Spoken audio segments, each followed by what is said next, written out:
दोस्तों आदाब। मैं सगीर खाकसार अपने यूट्यूब मंच पर आपका इस्तकबाल करता हूं, आपका स्वागत करता हूं। इंटरव्यू विद सगीर खाकसार में आज हमारे साथ हैं डॉक्टर आफताब आलम बेग साहब, जो कि मौलाना आज़ाद नेशनल उर्दू यूनिवर्सिटी हैदराबाद में आप जो है असिस्टेंट डायरेक्टर हैं डिस्टेंट एजुकेशन डिपार्टमेंट में। और आपका ताल्लुक़ जो है आबाई वतन सादुल्ला नगर में है, बलरामपुर ज़िले से आपका रिश्ता है। और एजुकेशन को फ़रोग़ देने के लिए और एजुकेशन के ज़रिए किस तरीके से समाज में व्यापक बदलाव लाया जा सकता है, उसको लेकर आप हमेशा फ़िक्रमंद रहते हैं। डॉक्टर साहब, आपका इस्तकबाल मैं करता हूं, मैं सगीर खाकसार अपने यूट्यूब मंच शुक्रिया पर। शुक्रिया सगीर साहब। प्रेस इंफॉर्मेशन ब्यूरो लखनऊ में भी आप लंबे समय तक रहे हैं। आपका ताल्लुक़ जो है मीडिया से भी रहा है, मीडिया संस्थानों से भी जुड़े रहे हैं। और उसके बाद आप असिस्टेंट डायरेक्टर के रूप में हैदराबाद में करीब 20 सालों से मेरा ख्याल है। उसके पहले 7-8 सालों का सफ़र आपने प्रेस इन्फॉर्मेशन ब्यूरो में भी तय किया। तो थोड़ा सा हमारे व्यूवर्स को आप थोड़े से और जानकारी अपने बारे में दें, उसके बाद कुछ सवालात और जवाबात लेने की कोशिश हम करेंगे आपसे। यहाँ पे हमारा दूरस्थ शिक्षा निदेशालय है, जिसे डायरेक्टरेट ऑफ डिस्टेंस एजुकेशन भी कहते हैं, वहाँ से मैं वाबस्ता हूँ। इससे पहले जैसा कि सगीर साहब ने बताया कि मैं press information bureau government of India में था। फिर मैं हैदराबाद गया और उसके बाद से एक करीब जैसा कि बताया डॉक्टर साहब ने कि एक 18-20 साल हुए मैं वहीं पे काम कर रहा हूँ। और डिस्टेंस एजुकेशन में अभी तक हम अपनी खिदमत दे रहे हैं वहाँ पे। डॉक्टर साहब, थोड़ा सा हमारे जो व्यूवर्स हैं उन्हें आप बताएं कि मतलब मौलाना आज़ाद जो नेशनल उर्दू यूनिवर्सिटी है, इसके क़याम के बारे में, कब कायम हुई और कैसे कायम हुई, इसके पीछे मंसूबा क्या था, इस यूनिवर्सिटी को बनाने का मकसद क्या था, और इसके ब्रांचेस कहाँ कहाँ पे अभी हिंदुस्तान में फ़िलहाल है। जी, मौलाना आज़ाद नेशनल उर्दू यूनिवर्सिटी 1998 में पार्लियामेंट के एक एक्ट के तहत कायम हुई। और इसका मकसद ये था कि उर्दू ज़बान के ज़रिए तालीम को फ़रोग़ दिया जाए ज़्यादा से ज़्यादा। जी जी। और इसमें जो टेक्निकल एजुकेशन है जी उसको फ़रोग़ दिया जाए, और ख़ास तौर पर ख़वातीन के एजुकेशन यानी महिला शिक्षा पर ज़्यादा ज़ोर दिया गया। ये ख़ास पॉइंट्स थे, जो मकासद थे यूनिवर्सिटी के, जी जी। वो ये थे। और एक और बात है यूनिवर्सिटी के लिए कि इस यूनिवर्सिटी की ख़ास बात, जैसा कि अभी जिक्र किया, कि उर्दू मीडियम है, जो मीडियम ऑफ इंस्ट्रक्शन है वो उर्दू है। जी जी जी जी। और इसके अलावा डुअल मोड की यूनिवर्सिटी है, जी जिसमें कैंपस मोड में भी एजुकेशन दिया जा रहा है, और उसके साथ साथ डिस्टेंस एजुकेशन में भी तालीम दी जा रही है। डिस्टेंस एजुकेशन में बहुत सारे कोर्सेज़ हैं जो हमारे कैंपस में भी मौजूद हैं और डिस्टेंस में भी मौजूद हैं।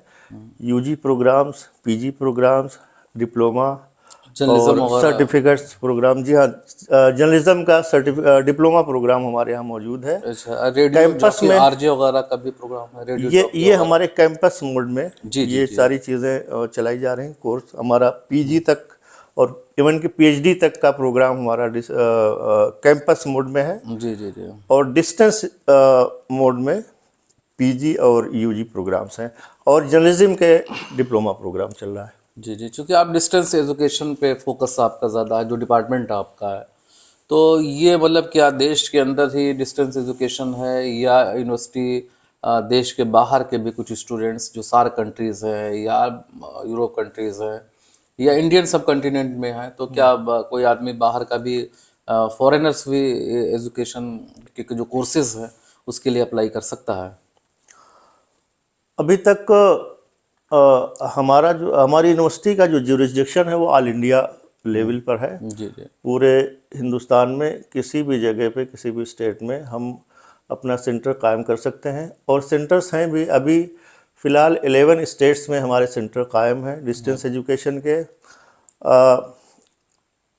बीएड और जनरल कोर्सेज़ को मिला के हमारे यहाँ 180 सेंटर्स पूरे हिंदुस्तान में कायम है, काम कर रहे हैं। और उसमें एक तकरीबन 40,000 स्टूडेंट्स एनरोल्ड हैं, एक्टिव हैं अभी। और बाहर की जो बात है, दूसरे ममालिक में सोचा जा रहा है, अभी बातचीत चल रही है कि हम अपने जो सेंटर्स हैं ये हम आगे भी ले जाएं।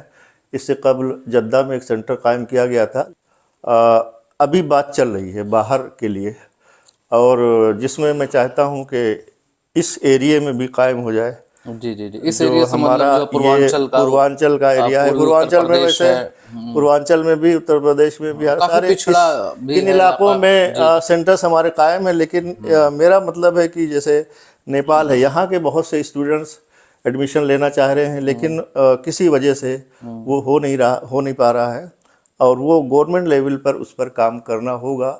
अगर यहाँ सेंटर कायम हो जाए तो बहुत से स्टूडेंट्स को इसमें फ़ायदा होगा। अच्छा, मान लीजिए कोई इंस्टीट्यूशन है, मान लीजिए उत्तर प्रदेश में चल रहा है या पूर्वांचल में चल रहा है, तो वो अगर आपका सेंटर लेना चाहे तो उसके लिए क्या फॉर्मेलिटीज़ है? जैसे अगर वो खुद सेंटर बनाना चाहे, कोई कॉलेज है, कोई मान लीजिए डिग्री कॉलेज है या इंटर कॉलेजेस है, तो ये इसका भी कोई क्राइटेरिया है जो आप लोग तय करते हैं? मान लीजिए कोई लेना चाहे कि मैं चाहता हूँ कि मौलाना आज़ाद नेशनल यूनिवर्सिटी का डिस्टेंस एजुकेशन का सेंटर हमारे यहाँ रहे।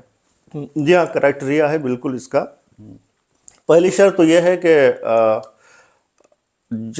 जहाँ भी हम सेंटर कायम करते हैं तो वो डिग्री कॉलेज होना चाहिए। डिग्री कॉलेज होना चाहिए पहले कम से कम डिग्री कॉलेज हो। पहले ऐसा होता था शुरू में कि अदर देन डिग्री कॉलेजेस में भी दे दिए जाते थे सेंटर, लेकिन अभी रेगुलेशन एक आया था हमारा, जो 2017 और 2020 ये 2 रेगुलेशन अभी आ चुके हैं। जी जी।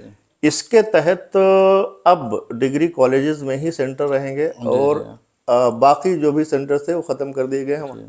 अब यह है कि सेंटर के लिए सिर्फ डिग्री कॉलेज होना चाहिए, और कुछ क्राइटेरिया ये है कि जो हम स्टाफ वहाँ रखते हैं, यूनिवर्सिटी जिनको अपॉइंट करती है पार्ट टाइम के तौर पर, तो वहाँ पे वो एक क्राइटेरिया है जो खुद यूनिवर्सिटी के भी है, और हमारे रेगुलेशन यूजीसी ने जो रेगुलेशन बनाया है उसके तहत ही हम लोग स्टडी सेंटर कायम करते हैं। वो हम लोग यूनिवर्सिटी में बिल्कुल फिक्स्ड है, उसके अकॉर्डिंग ही वहाँ पर अपॉइंटमेंट किए जाते हैं। कुछ ख़ास प्रोग्राम अगर हो तो उसके बारे में बताएं कि जो स्टूडेंट्स काफ़ी पसंद करते हो, आपके यहाँ ज़्यादा लोकप्रिय हो, कोई सब्जेक्ट्स या प्रोग्राम्स तकरीबन ज़्यादा, मतलब किस तरीके तरफ रुझान आपको जो स्टूडेंट्स में दिखाई पड़ता?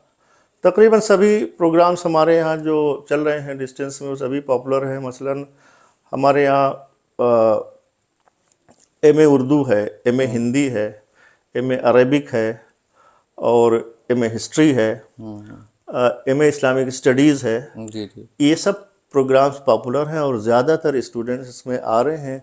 इसी तरह से इसमें क्या संभावनाएं क्या है, करियर की क्या संभावना दिखती है इन सब कोर्सेज को करने के बाद, रोजगार की क्या संभावना दिखती है आपको? इसमें काफ़ी हमारे यहाँ 2 प्लेसमेंट सेल है यूनिवर्सिटी में, तो काफ़ी एक्टिव है, और काफ़ी स्टूडेंट्स हमारे यहाँ से दूसरी कंपनियों में, मल्टीनेशनल कंपनीज में गए हैं, और बराबर वहाँ से अपॉइंटमेंट हो रहे हैं कहीं ना कहीं। तो ये है कोर्सेज जो हमारे हैं, चाहे कैंपस मोड में हो या डिस्टेंस मोड में हो, वो उनको करने के बाद स्टूडेंट्स कहीं ना कहीं वो उसको जॉब अपॉर्चुनिटी मिल जाती है। जी डॉक्टर साहब, चूँकि आपका मीडियम ऑफ इंस्ट्रक्शन जो है उर्दू है, और उर्दू ख़ास तौर पे अब कॉलेजेस स्कूलों में तो बहुत ज़्यादा नहीं दिखाई पड़ता कि पढ़ाई जाती है, तो ज़्यादा से जाहिर सी बात है ज़्यादा से ज़्यादा मदरसे के बच्चे ही अप्रोच करते होंगे, क्या ऐसा कुछ है? तो मदरसे को किस तरीके से हम मॉडर्नाइज किया जा सकता है? आज की तारीख में बात चल रही है, वो बहुत चर्चाएं आम है, और समाज का जो है मुस्लिम कम्युनिटी के अंदर भी और बाहर भी, कि दीनी और दुनियावी दोनों तरह की तालीम दी जानी चाहिए। देखिए और बदलाव हर जगह हो रहा है। हाँ, इंटरनेशनल लेवल पे भी जो मदारिस हैं वहाँ पे भी बदलाव हुए, जामिया अजहर यूनिवर्सिटी हो या और कोई यूनिवर्सिटीज़ हो या बड़े जो इंस्टीट्यूशन है बदलाव की तरफ हैं। तो कितना इम्पोर्टेंट आप समझते हैं कि मदरसे में से किस तरीके का बदलाव किया जा सकता है और अच्छा किया जा सकता है? खासा बदलाव देखने में आ रहा है, और हमारी यूनिवर्सिटी मदरसों पर बहुत ज़्यादा फोकस कर रही है। जी जी। ख़ास तौर पर मदरसों से इल्हाक किया जा रहा है, और अभी तक तकरीबन 350 या उससे ज़ायद मदरसे जुड़ चुके हैं, और उनके कोर्सेज हमारे यहाँ कमेटी है वो उसको रिकॉग्नाइज करती है, उसके बाद एडमिशन लेते हैं स्टूडेंट्स। तो उसके तहत काफ़ी मदरसों को भी फ़ायदा हो रहा है, स्टूडेंट्स को फ़ायदा हो रहा है। दूसरी बात यह है कि हमारी यूनिवर्सिटी का मैंडेट जो है वो उर्दू मीडियम उर्दू है। जी जी। तो अब उर्दू के स्टूडेंट्स काफ़ी मिल रहे हैं और बहुत ही जैसे मदरसे के या दूसरे स्टूडेंट्स हैं, काफ़ी टैलेंटेड स्टूडेंट्स मिल रहे हैं जो किसी वजह से नहीं आ पा रहे थे, वो हमारी यूनिवर्सिटी में उनको एडमिशन मिल रहा है और वो उससे काफ़ी फ़ायदा हासिल कर रहे हैं। इसमें मदरसों पर हमारे वाइस चांसलर साहब काफ़ी ज़ोर दे रहे हैं, उनको जोड़ रहे हैं। प्रोफेसर ऐनुल हसन साहब वाइस चांसलर हैं और उन्होंने इस पर काफ़ी फोकस किया है। Director distance education professor Mohammad Razaullah Khan साहब हैं, उन्होंने इस पर रात दिन मेहनत कर रहे हैं और स्टूडेंट्स को जोड़ रहे हैं, मदरसे के स्टूडेंट्स को भी और दूसरे स्टूडेंट्स को भी जो कहीं पर तालीम से कटे हुए हैं, नहीं मेन स्ट्रीम में आ पा रहे हैं, उनको जोड़ने की कोशिश की जा रही है। आप चूँकि प्रेस इंफॉर्मेशन ब्यूरो में भी रहे, लखनऊ में रहे आप, और तो थोड़ा सा उर्दू सहाफ़त के बारे में कुछ जहन में हमारे सवाल है कि क्या आपको उर्दू का और उर्दू सहाफ़त का क्या मुस्तकबिल दिखता है? क्या उर्दू के पढ़ने वालों की तादाद कम होती जा रही है या इस तरीके के जो प्रोग्राम्स चल रहे हैं उससे काफ़ी मदद राहत मिल रही है? देखिए सगीर साहब, ये उर्दू सहाफ़त का मामला जहाँ तक है तो उसका मुस्तकबिल तो रोशन है, अभी ऐसा कुछ नहीं है। जी जी। अभी हमारे यहाँ यूनिवर्सिटी ने इस पर बहुत बड़े प्रोग्राम्स भी कराए हैं जी जी। उर्दू सहाफ़त पर। जी जी। अब ये है कि हाँ, उसके डायमेंशंस चेंज हो रहे हैं। उर्दू सहाफ़त तो मतलब जैसे दूसरी ज़बानों की सहाफ़त है, तो उर्दू सहाफ़त भी वसी हो रही है। सोशल मीडिया पर भी लोग आ रहे हैं, जी जी। इंटरनेट पे भी उर्दू आ रही है और उर्दू की जो नई नई बस्तियां हैं, जी जी। जापान है, कनाडा है और दूसरे ममालिक है, गल्फ़ कंट्रीज़, तो वहाँ उर्दू काफ़ी पॉपुलर है। और अभी एक सर्वे भी आया था जिसमें काफ़ी उर्दू बोलने वालों की तादाद काफ़ी ज़्यादा है। जी जी जी। तो इस लिहाज से उर्दू का मुस्तकबिल रोशन है, इसमें मायूस होने की ज़रूरत नहीं है। हमारे यूनिवर्सिटी में उर्दू मीडियम के तलबा काफ़ी आ रहे हैं और उनको जॉब भी मिल रही है। सबसे बड़ी बात यह है कि उर्दू मीडियम से पढ़ के जॉब हासिल कर रहे हैं। ख़ास तौर पर बीएड के स्टूडेंट्स जो हमारे हैं, कैंपस मोड के भी और डिस्टेंस मोड के भी, जी जी। उन सब को जॉब में कोई ऐसी प्रॉब्लम नहीं आ रही है।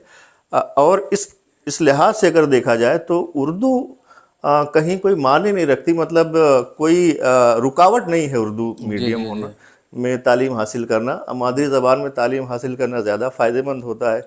लिहाजा उर्दू मीडियम के स्टूडेंट्स किसी से पीछे नहीं हैं। जो हम रिकॉर्ड देख रहे हैं अपनी यूनिवर्सिटी के, काफ़ी जो है उसका मुस्तकबिल रोशन है।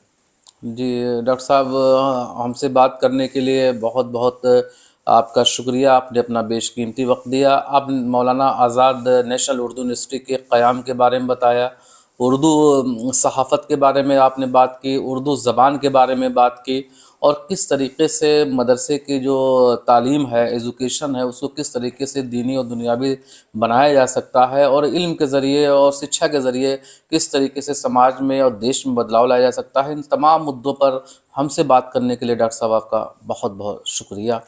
आखिर में चलते चलते मैं अपने दर्शकों से गुजारिश करूंगा कि अगर आपने मेरे चैनल को अभी तक सब्सक्राइब नहीं किया है तो बराए मेहरबानी आप उसे सब्सक्राइब कर दें। किसी ख़ास मौजू पर और किसी ख़ास शख्सियत के साथ आपके बीच में मैं फिर जल्द ही रूबरू होऊंगा। बहुत बहुत शुक्रिया।